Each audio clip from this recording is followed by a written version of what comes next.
was my question. Yeah. So, just because I get asked that a lot by Yeah. people.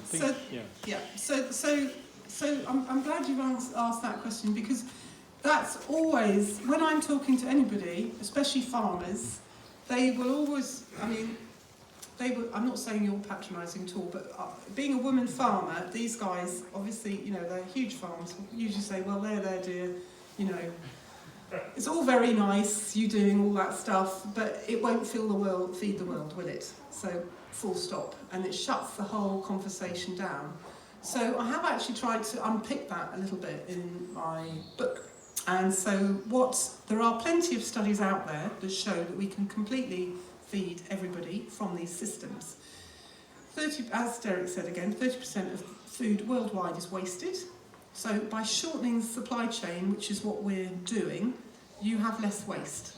So less greyed outs. Totnes Market, we have a guy who comes every week, he picks out the weirdest vegetable, puts it on his mantelpiece. It's not, supermarkets throw them out. They don't even compost them, well they might now, but I shouldn't be too rude about supermarkets. So, secondly, a lot of our grain, the figure depends on what paper you read, but a lot of our grain is fed to cattle, okay? Obviously pigs and chickens need to eat grain, but cattle shouldn't eat grain. It's not good for them, it's not good for us. Grain is shipped all over the planet to these feedlots where cattle are kept in very dense situations, fed prophylactic antibiotics, fed grain so they get really fat, and then slaughtered and then shipped all over the world again. So secondly, we shouldn't really be doing that. So my suggestion is that if we relocalise our diets, have a more plant-based diet, not 100%. So the Eat Lancet report says a planetary diet is lots of plants, lots of fruit, lots of grains, a little bit of protein in the form of eggs, and a tiny amount of meat, grass-fed meat. So we can still eat meat. So a regional, local diet, and what Colin Tudge, he calls it the agrarian renaissance, and what he points out is that if you look around the world, that kind of diet, if you transpose that onto a farm, it makes a sustainable farm. It makes a closed loop, mixed, small scale farm.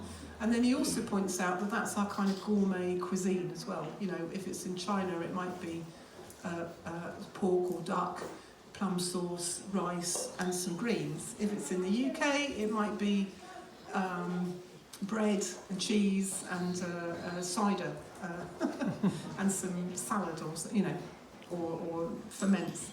So we don't have to go without. And I think so that's one thing, is A, we can, and B, business as usual isn't actually possible. We've got 40 harvests left in the UK soils, 40.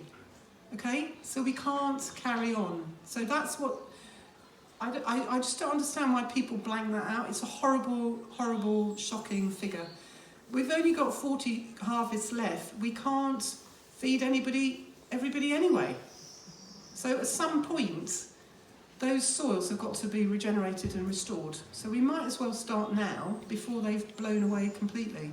So on one hand we can, and on the second hand, we must. Because there won't be enough anyway.